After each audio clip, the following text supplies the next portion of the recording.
What is love when measured against strength?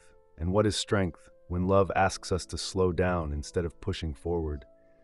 The question hangs in the air, unanswered, like a note held just a second too long, as two lives move in parallel, unaware of how close they are to colliding. In a tower of glass and steel, high above the restless streets of Manhattan, Maya stands beneath fluorescent lights that never flicker.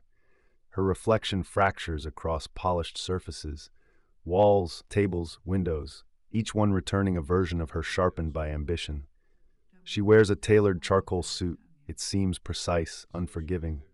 Her voice cuts cleanly through the conference room. Blueprints are projected onto a wall the size of a cinema screen. Lines intersect, angles assert dominance. A multi-million-dollar architectural project is under debate, and Maya is winning. She gestures with confidence, fingers slicing the air as if shaping the building itself. Her colleagues lean forward, pens poised, laptops humming softly, the sound of progress. Outside the window, the city pulses like a living organism. Sirens rise and fade. Traffic glitters below, red and white lights stitching the avenues together like hurried threads. Time here moves fast, measured in deadlines, contracts, quarterly projections. Success has a rhythm, and Maya has learned to keep pace. Cut to silence. Miles away, in a modest apartment washed in the pale light of an overcast afternoon, Evelyn sits in a narrow armchair beside a fogged window. The room smells faintly of antiseptic and chamomile tea.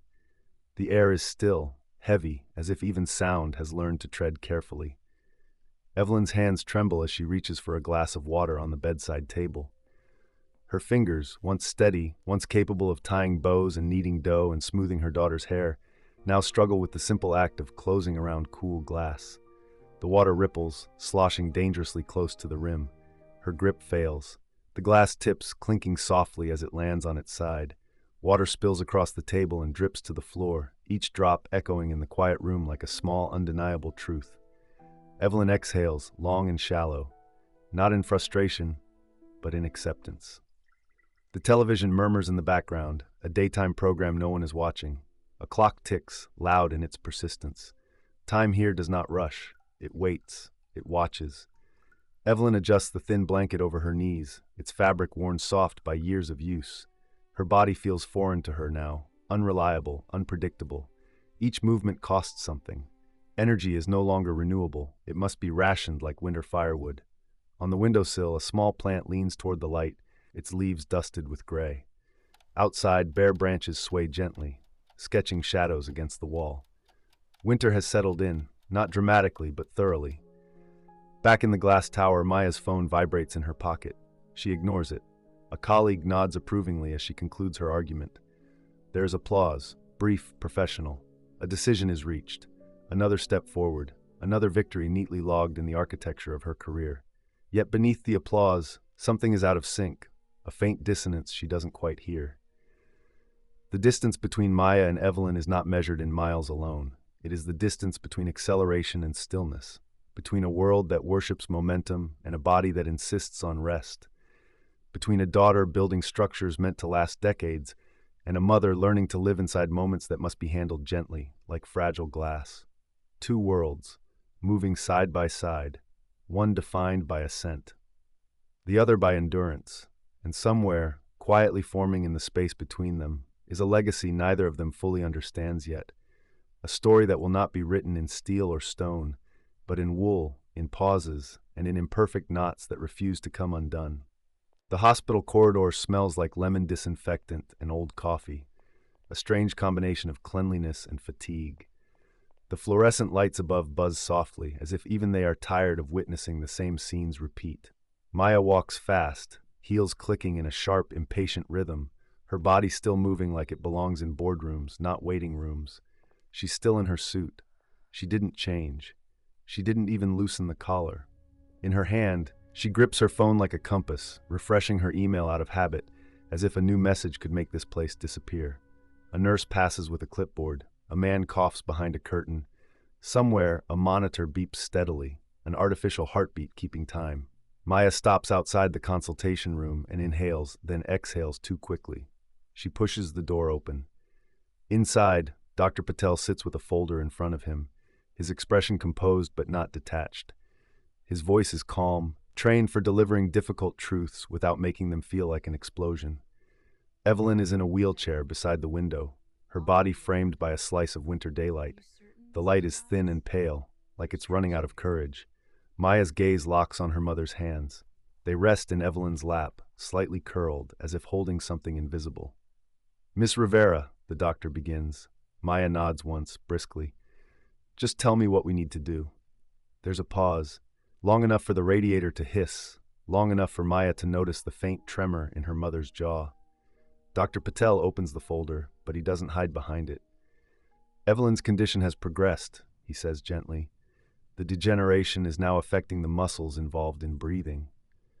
The words land quietly, but they rearrange the air in the room. Maya blinks once, twice.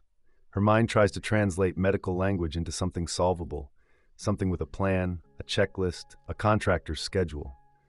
"So we increase care," she says. "We can move her to a top facility. Private respiratory support, 24-hour staff, physical therapy, whatever she needs." It comes out like a pitch, confident, urgent, certain. Maya has always believed money could buy time if you spent it intelligently. Dr. Patel's eyes soften. "We can support comfort and safety," he says. "But we have to be honest about the timeline. We're looking at months, not years." Months. The word is small, ordinary, but in Maya's chest, it feels like a crack running through glass. Evelyn shifts slightly in her wheelchair. The movement is slow, deliberate, as if she's been carrying this news for longer than anyone realizes. Her gaze lifts toward Maya, and in her eyes there is no panic, only a tired steadiness, like a lighthouse in fog. Maya's voice tightens. "No, there has to be something else. Another specialist, another trial. I can fly her anywhere." Evelyn reaches out, her hand trembling, and touches Maya's wrist. The contact is light, but it stops Maya's momentum like a hand on a spinning wheel. "Maya," Evelyn whispers, "listen." Maya looks down at her mother's fingers, thin, unsteady, but determined to stay there. "I don't want a nursing home," Evelyn says. Maya pulls her wrist back instinctively like she's been burned. "Mom, it would be a good one," she insists. "The best. You'd have everything." "I don't want everything." Evelyn interrupts, still gentle but firmer now, like a thread pulled tight. "I want what's mine." The room grows quiet again. Even the beeping monitor seems more distant. Maya's throat tightens. "What does that mean?" Evelyn's eyes drift to Dr. Patel, then back to Maya. "I'm going home," she says. Maya's laugh is sharp, disbelieving. "Home? You can barely— Mom, please, you're not thinking clearly." Evelyn's mouth lifts into something like a smile, sad, knowing. "I'm thinking more clearly than I have in years." Dr. Patel clears his throat softly, offering space rather than pressure. "Home care can be arranged," he says. "It's not easy, but it's possible." Maya turns to him, frustration rising. "It's irresponsible," she says. "She needs supervision, machines, professionals." Evelyn's hand moves again, slowly, carefully. This time she reaches into the tote bag hanging from the side of her wheelchair. Her fingers fumble with the zipper, and the sound of it, zip, feels strangely loud. She pulls out something folded. A skein of yarn, deep wine red, the color of late autumn leaves, the color of a bruise turning into a rose. Along with it, a pair of old oak knitting needles, worn smooth with time, their ends slightly dulled. Maya stares, confused. "What is this?" Evelyn holds the yarn like a relic. "What I need," she says simply. Maya's voice rises, losing its polish. "Need? Mom, you're talking about breathing, and you're bringing out knitting?" Evelyn's gaze doesn't flinch. "Yes." Maya steps closer, anger and fear tangling together like wires. "This is not the time for hobbies." "It's not a hobby," Evelyn says. Maya shakes her head, almost pleading now. "Then what is it? What are you doing?" Evelyn's fingers press into the yarn, feeling its texture, as if reading a language only she understands. "I'm finishing something," she says. The doctor watches quietly. The winter light on the wall trembles as a cloud passes outside. Maya's voice drops into something raw. "You're wasting time." Evelyn looks up, and her eyes hold the kind of love that doesn't beg to be understood, only respected. "No," she says. "I'm spending it." And in that moment, the conflict ignites, not loud, not dramatic, but inevitable, like two tides meeting in the same narrow channel. Maya sees surrender, Evelyn sees purpose, and between them, in the color of that wine-red yarn, something begins to form that Maya cannot yet name. Not a scarf, not yet, but a message, stitched from the last reserves of a mother's strength. At home, the apartment feels smaller than Maya remembers, as if the walls have inched closer while no one was looking. The air carries the soft scent of chamomile, ointment, and something older, like paper that has been turned too many times, like memory itself. Outside, New York winter presses its cold face against the windows. Wind worries the frames. Far below, traffic hisses over wet asphalt, a constant like the city trying to soothe itself. Maya moves through the living room with the tense efficiency of someone trying not to feel. She sets groceries down too hard. She organizes pill bottles into neat rows. She checks her calendar, work calls, deadlines, meetings, then closes it again as if shutting a door on a life that won't pause for her. Evelyn sits near the window, bundled in a cardigan that used to hang loose but now clings gently to her shoulders. Her wheelchair is positioned so she can catch the best slice of daylight. It's thin winter light, fragile warmth, the kind that doesn't heat you so much as remind you what heat feels like. On her lap, the wine-red yarn waits. Maya watches her mother's hands. They are not the hands of the woman who once braided Maya's hair while humming old songs, not the hands that lifted hot casseroles from the oven without a second thought. These hands are changed, swollen at the joints, slightly twisted, marked by arthritis like time leaving fingerprints. One side trembles more than the other, a private storm she cannot calm. Evelyn picks up the oak needles. They click together softly. Tick, tick. It's a small sound, but it becomes the heartbeat of the room. Maya stands in the doorway, arms crossed. "You should be resting," she says, as if rest is a strategy that will fix everything. Evelyn doesn't look up. She threads the yarn over one needle with careful precision. Her fingers hesitate, then continue. "I am resting," she murmurs, "in my way." Maya exhales sharply. She doesn't argue again, at least not out loud. She turns toward the kitchen, but she keeps glancing back, unable to stop herself. Extreme close-up, Evelyn's fingertips. The yarn is thick, slightly coarse. It drags against her skin. She tries to loop it through, and her hand jerks. The stitch slips. The needle clicks, louder this time. Evelyn inhales, a thin breath, then steadies herself. She tries again. Loop, pull, tighten. A stitch forms, imperfect but real. Her breath is audible now, not dramatic, just present, like the sound of someone climbing a hill in silence. The room fills with small noises, yarn sliding, needles tapping, the faint squeak of the wheelchair when she adjusts her weight. Maya pours water into a glass at the sink. The stream is smooth and easy, and for a moment she feels the cruel contrast. Her mother can't hold a glass without spilling, yet she insists on knitting. Why? Maya returns with the water and places it on the table beside Evelyn. "Drink," she says, trying to sound gentle and failing. Evelyn nods, but she doesn't reach for it yet. She keeps knitting. The yarn becomes a slow river, flowing from skein to needle to shape. A scarf begins to exist, one shaky stitch at a time. Another close-up, Evelyn's forehead. A bead of sweat gathers at her hairline, despite the cold. Her lips press together. Her jaw tightens. This is not easy. This is not leisure. This is labor, quiet, stubborn labor. A stitch drops again. The loop unravels slightly, like a mistake trying to erase itself. Maya steps forward instinctively. "Let me," she says, reaching. Evelyn pulls the scarf closer to her chest, protective. "No," she says softly. Maya freezes. "You're hurting yourself." Evelyn's eyes lift to hers. In them is a steadiness that makes Maya's chest ache. "I'm using myself," she answers. The words hang there, strange, unsettling, powerful. Maya swallows. "For what?" Evelyn looks down again, guiding the yarn through trembling fingers. "For you," she says, almost inaudible. But Maya doesn't accept it. Not yet. She can't. It feels too simple, too symbolic, too sentimental. Sentiment doesn't pay medical bills. It doesn't reverse progression. It doesn't keep lungs strong. Maya retreats to the hallway, her phone vibrating again, work demanding attention, life insisting it must continue. She ignores it, but the buzz lingers in her bones. Back in the living room, Evelyn keeps going. The struggle becomes its own ritual. When the needles slip, she pauses, closes her eyes, breathes. When the yarn tangles, she works it free with slow patience, as if untangling something inside herself too. Sometimes she whispers to the stitches, words too soft for Maya to hear. Sometimes she simply listens to the rhythm. Click, pull, click, pull. Each knot is an anchor. Each imperfect loop is a decision. To continue. To not surrender to the body's betrayal. To turn weakness into something tangible. By evening, the winter light fades to blue-gray, and the apartment fills with shadow. Maya sits at the kitchen table with her laptop open, pretending to work. Her eyes keep drifting back.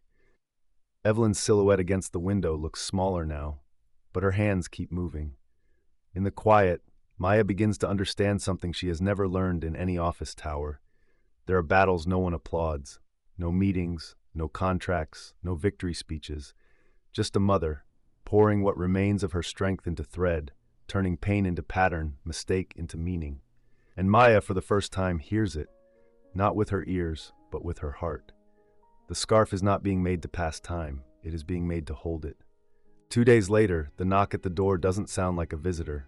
It sounds like paperwork arriving to weigh the air down. Maya opens it to a man in a dark wool coat carrying a slim leather briefcase. He introduces himself with the careful politeness of someone trained to enter private grief without leaving fingerprints.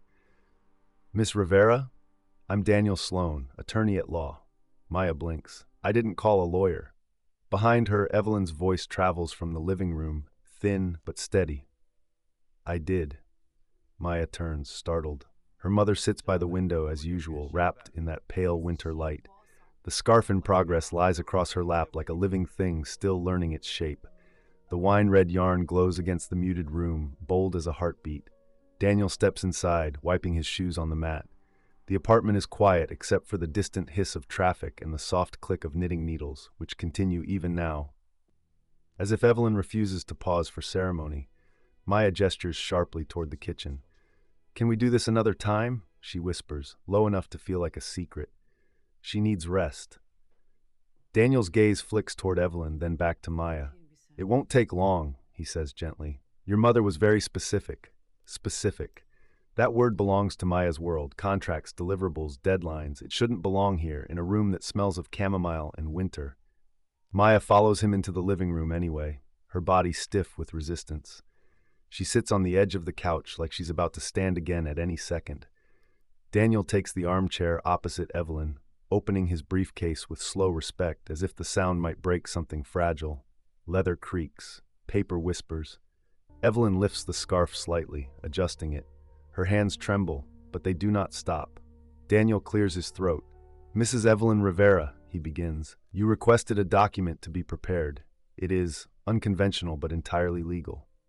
Maya's brows knit together. "Unconventional how?" Evelyn speaks before Daniel can answer. "I'm not dividing money," she says, matter of fact. "There isn't much left to divide." Maya's jaw tightens. The much is an understatement. Medical costs have been a tide eating away at everything. Maya has watched the numbers shrink like fabric pulled too tight. She has been trying to hold the edges together with her own hands. Daniel slides a single page across the coffee table. "This is a declaration," he explains. "It designates one item as an exempt heirloom, not to be liquidated to cover debts." Maya's eyes narrow as she reads. Her lips part in disbelief. The scarf, specifically described, wine-red wool, hand-knit, made by Evelyn Rivera, listed not as a trinket, not as a sentimental keepsake, but as the sole protected inheritance. Maya looks up, incredulous. "A scarf?" She almost laughs, but it comes out broken. "Mom, you called a lawyer for a scarf?" Evelyn's gaze stays on her knitting. "For what the scarf carries," she says quietly. Maya shakes her head. "This is pointless. A scarf isn't worth anything." Evelyn's needles pause for the first time. The click stops, and the silence feels louder than any argument. She looks up. In her eyes is something Maya hasn't seen in years. Not anger, not disappointment, but a calm that refuses to be dismissed. "That's where you're wrong," Evelyn says. "It's worth everything." Daniel remains still, respectful, letting mother and daughter face each other without interference. His pen rests on the paper like a held breath. Maya's voice tightens. "You're worried about debt?" She gestures vaguely at the apartment, at the unopened mail, at the quiet strain woven into every corner. "I'm already handling that." Evelyn's shoulders lift slightly as she inhales. "I know you are," she says. "That's why I have to do this." Maya frowns, confused. "Do what?" Evelyn's eyes drift down to the scarf. The stitches are uneven in places. Some rows are tighter, others loose, like a shoreline shaped by uncertain waves. But it exists, warm, stubborn, real. "I don't want this sold," Evelyn says, each word measured. "Not to pay a bill, not to make a payment, not to clean up what life leaves behind. Maya's throat tightens. It's just wool. Evelyn shakes her head slowly. It's my time, she answers. It's what I'm leaving you that no one else can take. Outside, a gust of wind rattles the window pane. The winter light wavers, fragile as a candle flame. Daniel finally speaks, soft and professional. If you sign here, he says to Evelyn, this item will be legally protected. Maya leans forward, almost pleading now. Mom, you don't need a lawyer to tell me I won't throw your scarf away. Evelyn's expression softens. Sweetheart, she says, and the tenderness in her voice makes Maya's eyes sting. It's not about trust. She reaches for the pen, her fingers trembling around it. Ink is harder than yarn, less forgiving. Her hand shakes as she signs, but she signs anyway, leaving behind a signature that looks like a wavering line on water.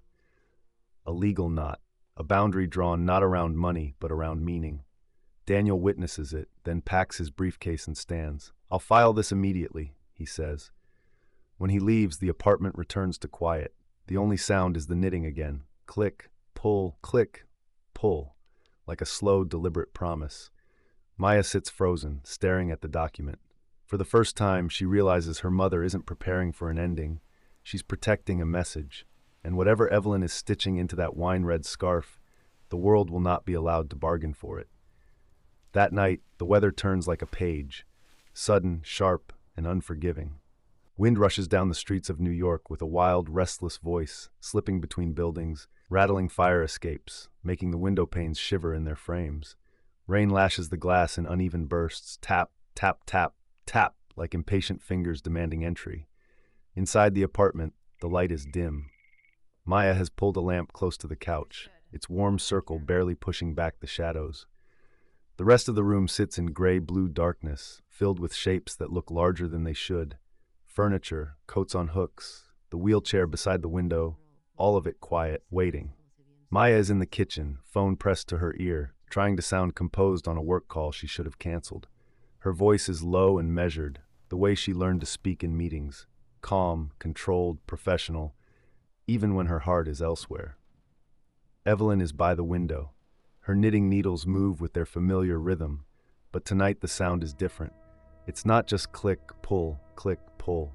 There is strain in the pauses, a slight hesitation before each loop, like her hands must negotiate with her body before they can proceed. The wine-red yarn spills from the basket at her side, a deep ribbon against the pale floor. A gust hits the window hard. The apartment trembles faintly. Maya flinches, then keeps talking into the phone. Yes, we can revise the layout. No, the budget won't allow that change. Behind her, Evelyn shifts in her wheelchair. Her elbow bumps the basket. The skein of yarn rolls free. It slips onto the floor and begins to travel, slow at first, then faster, spinning across the wood like a small runaway planet pulled by some invisible force. Evelyn's eyes widen. Her hand lifts, too late. The yarn rolls farther, toward the hallway, toward the darker part of the apartment, away from the lamp's warm circle. Evelyn's breath catches. Maya doesn't notice. She's still speaking into the phone, still anchored to the world of plans and approvals. Evelyn leans forward in her chair, reaching. Her fingers stretch, trembling, grasping at air, but the skein is just beyond her reach.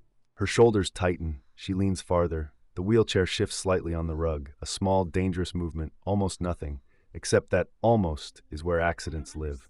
The chair tips. It happens in slow motion, a soft scrape of rubber against wood, a muted thud, then the sound of Evelyn's body meeting the floor. Not violent, not dramatic, just final. Maya's head snaps up at the noise. Her eyes widen. Wait, she says into the phone, then pulls it away, the call forgotten. Mom? She runs into the living room. Evelyn is on the floor, half-turned, one arm trapped beneath her. Her hair has fallen loose from its clip, strands spread across the wood like fine silver thread. Her face is pale, her breathing shallow and uneven. Maya drops to her knees beside her, panic rising like a tide. Oh my God, Mom, I'm calling. No. The word comes out hoarse, but clear. Maya freezes. No, you fell. You could be hurt. Evelyn's eyes flick toward the hallway, toward the wine-red yarn now resting against the baseboard like a stubborn punctuation mark. Maya, she whispers, please. Maya's voice breaks. Please what? Evelyn swallows, her throat working carefully. Get the yarn. Maya stares at her as if she's misheard. The storm rages outside, rain hammering the glass, wind howling like a warning. Her mother is on the floor, and she's asking for yarn. "Mom, stop," Maya pleads. "This isn't." Evelyn's eyes sharpen with sudden intensity. "I have to finish," she whispers. Maya's hands hover, unsure whether to lift her mother, to run for the phone, to call for help. She feels split in two, one half daughter, one half manager of emergencies. Evelyn tries to move. Her arm shakes. She winces, breath trembling, and yet her free hand stretches again, inching toward the hallway. Maya watches, horrified, as her mother begins to drag herself, slowly, painfully, across the floor. The sound is small, fabric against wood. A strained exhale, a pause, then another inch. It is the sound of willpower scraping against reality. "Maya," Evelyn breathes, "help me, but not the way you think." Maya's eyes fill. She crawls past her mother toward the hallway, grabbing the skein of yarn with shaking hands. It feels heavier than it should, like it's soaked up everything unspoken between them. She returns, placing it beside Evelyn's hand. Evelyn closes her fingers around it. And then, something astonishing happens. Instead of collapsing into relief, Evelyn pulls the yarn closer to her chest with the fierce tenderness of someone holding a newborn. Her breathing steadies, just slightly. Her eyes close for a moment, not from pain, but from devotion. Maya whispers, "Why are you doing this?" Evelyn opens her eyes. In the dim lamplight, they look wet, reflective, like winter ponds. "Because," she says, each word a small climb, "some things can't be finished later." Maya's throat tightens. Outside, thunder rolls in the distance, low and heavy, like the sky carrying its own grief. Maya reaches under Evelyn's shoulders carefully, lifting her with all the gentleness she can summon. She helps her back into the wheelchair, hands trembling with fear and awe. Evelyn settles, exhausted. Her head falls back against the chair. For a moment, Maya thinks she's finally going to rest, but Evelyn opens her eyes again and looks down at the scarf. With the storm roaring outside and the world shaking its windows, Evelyn picks up her oak needles. Click, pull, click, pull. Her hands are shaking. Her rows will not be perfect, but the scarf grows anyway, each flawed stitch a declaration that resilience is not loud, it is persistent. Maya sits on the floor beside her mother, phone forgotten on the counter, career forgotten in the storm, and in the quiet between thunderclaps, she begins to understand that her mother isn't fighting the weather, she's fighting time. Morning arrives the way winter mornings do in New York, quietly, without warmth, without ceremony. The sky is a soft gray sheet pulled tight over the city. Snow hasn't fallen, but the cold lingers in the air like a question no one wants to answer. Maya wakes on the couch with her neck stiff and her hair tangled. The lamp is still on, its light tired, yellowed by the long night.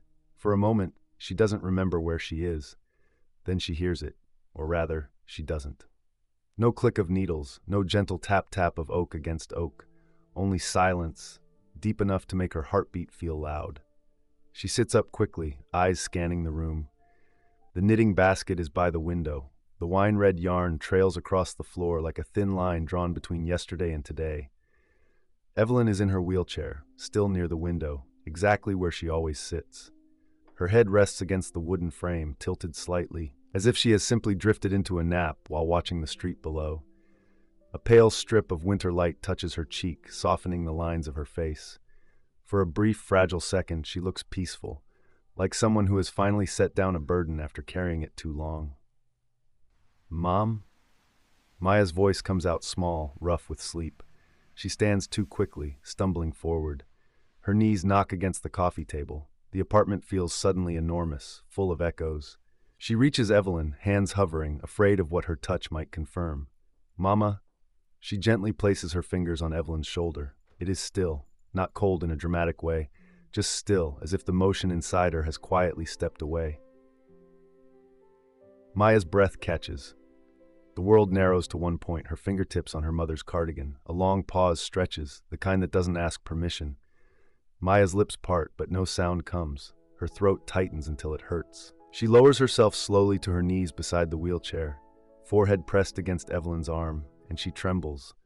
Not with theatrical grief, but with the raw disbelief of a daughter who was still negotiating for more time. Outside, the city continues. A distant horn, the soft rumble of a bus, life moving forward without checking whether she can follow. Then Maya's eyes shift. On Evelyn's lap lies the scarf, finished. The wine-red wool is vivid against the muted room, like a flame stubbornly burning in daylight. Maya reaches for it with shaking hands, lifting it as carefully as if it might crumble. It is not perfect. The stitches are uneven, some tight as clenched fists, others loose like sighs. There are knots where the yarn tangled and was forced back into obedience. A few loops sit slightly crooked, as if they leaned toward the next row and never found their way back. And then Maya sees it, a tiny, rust-colored spot near the edge. A small stain, not large, not graphic, just a pinprick mark, the kind you might miss if you weren't looking closely. But Maya is looking closely now because she finally understands. This scarf is not a product, it's a record, a map, a witness. Scars as maps, knots in wool as anchors, the fragile warmth of winter light catching on every imperfection and making it shine. Maya's hands tighten around the scarf. The wool feels rougher than store-bought fabric, less polished, more honest.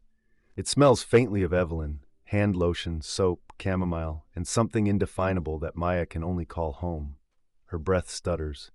She presses the scarf to her face, inhaling like she's trying to pull her mother back through scent alone. On the coffee table, beneath a neatly placed envelope, the legal document from Daniel Sloan sits like a silent guard. Maya's eyes flick to it, then back to the scarf, protected, not for its price, for its meaning. Maya's mind flashes back to her own words, it's just wool. She hears them now as if someone else said them, someone smaller, less wise. Shame rises in her chest, hot and sharp. She looks at Evelyn's hands in her lap. Her fingers are still curved slightly, as if they remember the final stitch. As if even in rest, they cannot quite let go of the work. Maya whispers, "You finished it." Her voice cracks on the last word.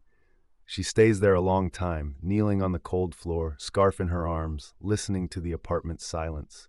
The absence of the needles is unbearable, and yet the scarf is proof that Evelyn's rhythm didn't vanish. It changed shape. Finally, Maya stands. She moves like someone underwater, slow, heavy, unreal. She finds her phone, her hands trembling so badly she almost drops it. She makes the calls she must make, speaking in a voice that doesn't sound like hers. But even as she moves through those necessary motions, she keeps one end of the scarf wrapped around her wrist, an anchor. Hours later, after the apartment has been visited by quiet professionals and hushed voices, after the world has said what it always says in these moments, "I'm sorry, she was a lovely woman. Let me know if you need anything." Maya is alone again. She sits on the couch with the scarf spread across her lap. In the soft afternoon light, its flaws are more visible. And strangely, they are what make it beautiful. Because perfection would be a lie. Perfection would pretend Evelyn didn't struggle, didn't drop stitches, didn't bleed a little, didn't tremble, didn't fall and keep going anyway. But this scarf doesn't pretend. It tells the truth, row by uneven row. And as Maya runs her fingers over the bumps and knots, she begins to sense what her mother wanted her to see. Your mistakes do not disqualify you. Your flaws are not cracks to hide. They are the places where your strength learned to live. Maya lifts the scarf slowly and wraps it around her shoulders. It sits heavy, imperfect, warm. And for the first time since the silence began, Maya feels something besides loss. She feels held. The days after are not loud. They don't arrive with dramatic storms or sudden music cues. They come like winter itself, steady, persistent, quietly covering everything. Maya moves through them as if someone has turned the world's volume down. Conversations sound muffled. Time feels strange, stretchy. People speak to her in gentle tones, but their words slide off her like rain off glass. After the service, after the last casserole dish is returned, after the last text message ends with a heart emoji, Maya is left with the practical wreckage. Mail piles up again, the kind that doesn't care how exhausted you are. Envelopes stamped with urgent colors, statements that feel heavier than bricks, numbers marching across pages like soldiers who never tire. Maya sits at the kitchen table, scarf wrapped around her shoulders even indoors, her laptop open, a calculator beside it like a small useless weapon. She tries to do what she has always done, organize, triage, solve. But the math doesn't bend to determination. The medical debt has teeth. It has been quietly eating through every corner of her life, and now it steps fully into the light. A notice arrives that makes her hands go numb. Then another. Then the call from her business partner. voice tight, embarrassed, apologetic. Maya, we can't keep the project afloat. The investors pulled out. They're nervous. They're done. Maya stares at the wall as he speaks, eyes unfocused. She hears him, but her mind keeps replaying the sound of Evelyn's needles. Click, pull, like a metronome her body still expects. What do you mean, pulled out? She asks, voice flat. They're concerned about stability, he says, and you've been away. As if caring for her mother was a vacation. Maya doesn't argue. She can't find the energy. The words she once wielded so sharply, budgets, negotiations, contingencies, now feel like a foreign language. A week later, a final email lands in her inbox. Project canceled. Maya reads it once, then again, as if the letters might rearrange themselves into a different outcome. They don't. Soon after, she receives a notice about her apartment, the one she fought so hard to afford. The one with the skyline view that once made her feel invincible. A date is listed, a signature, a legal stamp that doesn't care about her story. Maya walks through the apartment that night, touching the edges of furniture as if saying goodbye. Her fingers brush the countertop, the light switch, the doorframe where Evelyn once leaned to steady herself. The scarf stays around her shoulders, its wine-red color a quiet defiance in a room being emptied. When the day comes, Maya doesn't cry in front of the strangers who seal the door. She stands on the sidewalk, holding a cardboard box with a few essentials, papers, a sweater, her sketchbook, and Evelyn's small wooden box of keepsakes. The cold bites her cheeks. Wind pulls at her hair. Somewhere nearby, a street vendor calls out, cheerful, selling roasted nuts. The smell floats through the air, warm, sweet, ordinary, like the world hasn't noticed her life just cracked in half. Maya turns and walks without looking back. By late afternoon, she finds herself in Central Park. Winter has stripped the trees down to their bones. Branches reach into the sky like dark handwriting. The paths are damp, edged with dirty snow. The city's noise is softened here, filtered through distance and bare branches. Maya sits on a bench facing a frozen pond. The air smells like wet earth and cold stone. A few pigeons hop nearby, fearless, looking for crumbs. A couple walks past holding hands, their laughter rising briefly, then fading. Maya stares at the ice. She feels empty, but not in a clean, peaceful way. Empty like a house after a fire, walls still standing, but everything inside turned to ash. Her scarf is wrapped tight around her neck. The wool scratches slightly, coarse against her skin, and yet she clings to it as if it is the only thing preventing her from dissolving into the air. She opens the cardboard box and pulls out her sketchbook. The cover is bent at one corner.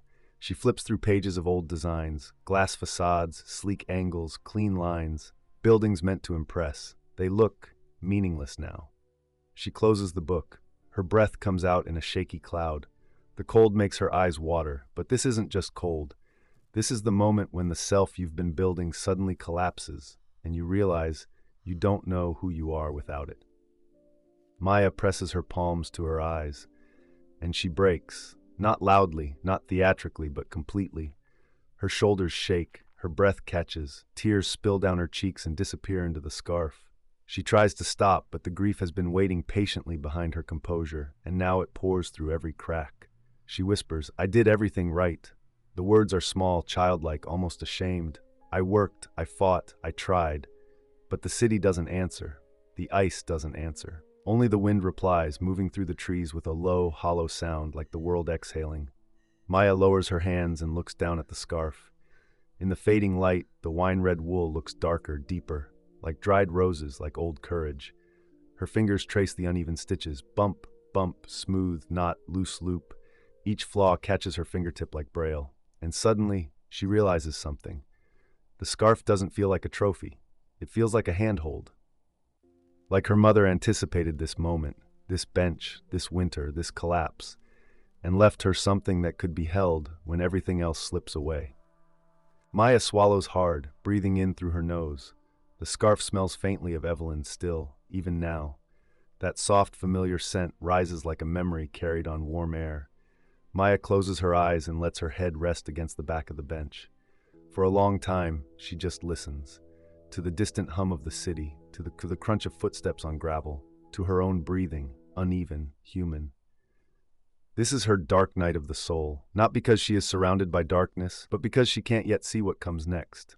And yet, Around her neck, the scarf remains, imperfect, unbreakable. A reminder that collapse isn't the end of a story. Sometimes it's where a new one begins. The cold deepens as afternoon slips toward evening. Shadows stretch long across the park paths, thin and blue, like ink diluted with water. The pond reflects the sky's dull silver, unbroken, patient.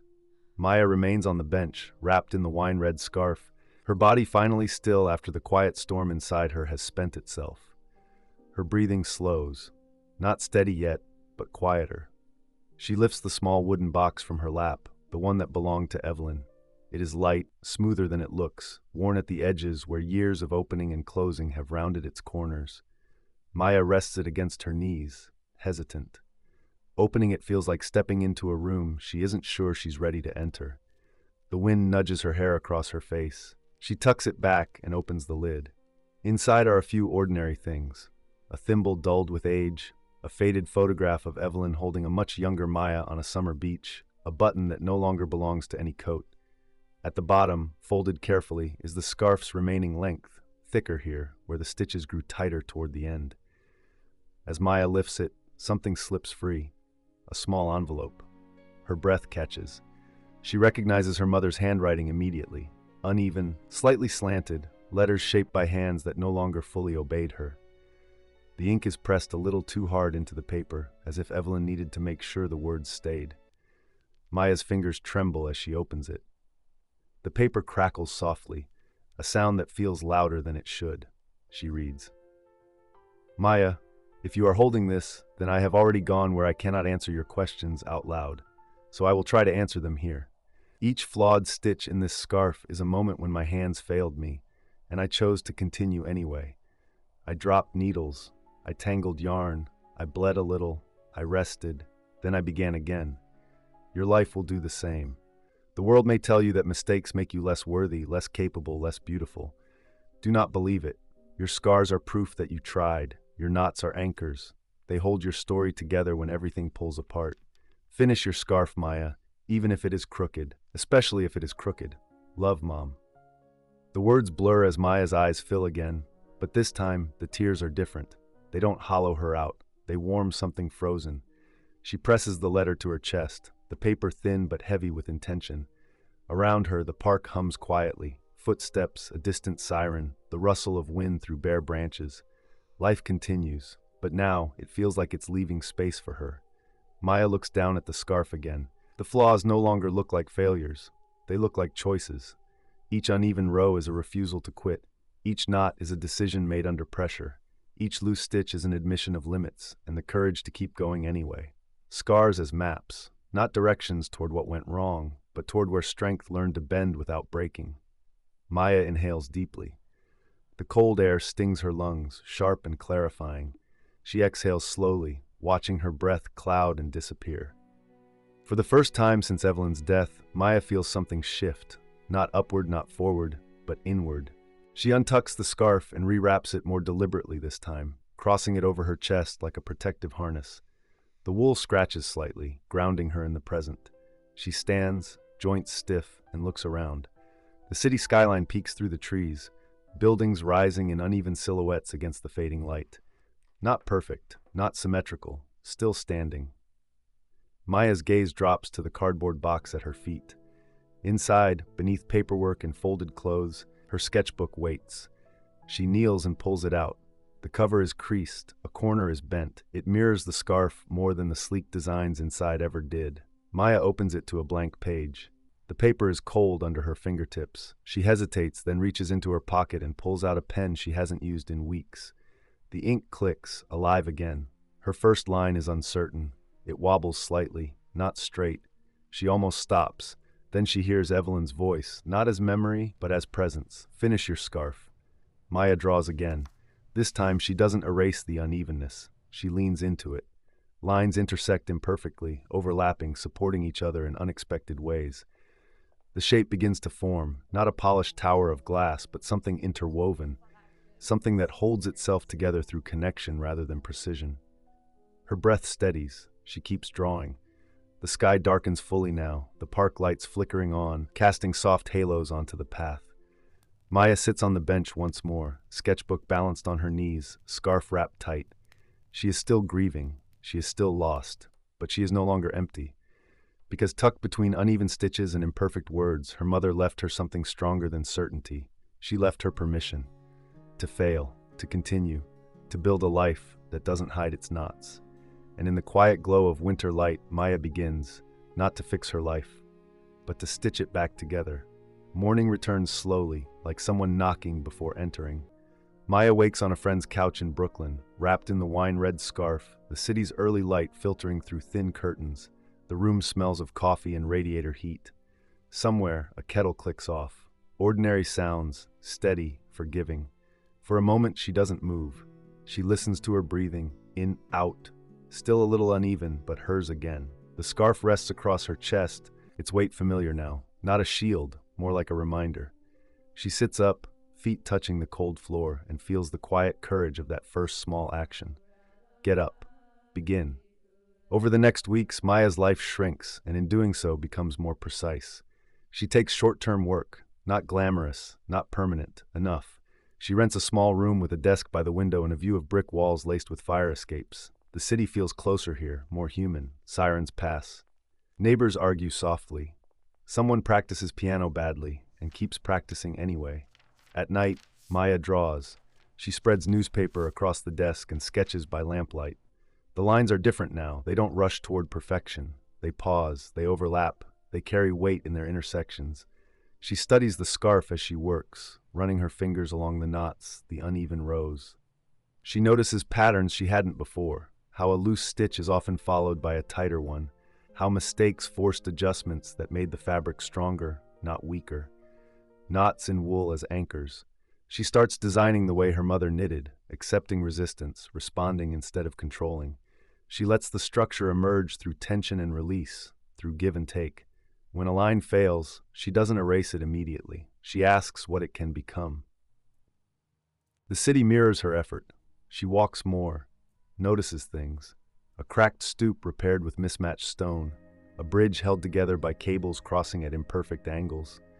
Buildings that stand not because they are flawless, but because they learn to distribute their weight. One afternoon, she pins a sketch to the wall and steps back. The design isn't tall, it isn't sleek, it's interwoven. Spaces cross through each other, supporting from multiple directions, like fabric, like community, like breath moving through lungs.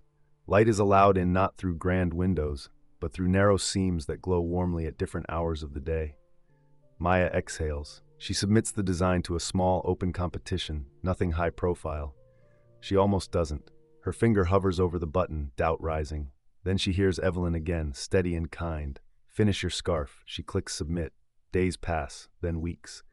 Maya keeps working, keeps drawing, keeps learning how to live with less certainty and more attention. She wears the scarf everywhere. It becomes her signature, not a brand, but a truth. When the email arrives, she reads it twice, then a third time. Her design has been selected, not because it was bold, because it was resilient. The review mentions its human logic, its ability to hold complexity without collapsing. Maya smiles, softly, privately. She presses the scarf to her throat, feeling the scratch of wool, the warmth beneath. She steps outside. The city air is sharp, bright. Winter light breaks through clouds in fragile beams, warming only what stands still long enough to receive it. Maya lifts her face to that light. She is not restored to who she was. She is reformed. Her mother's letter rests folded in her pocket. The scarf settles on her shoulders. And within her, something ancient and steady has returned. Not confidence, not certainty, but the courage to continue. To finish the work, even when the stitches don't line up. Especially then.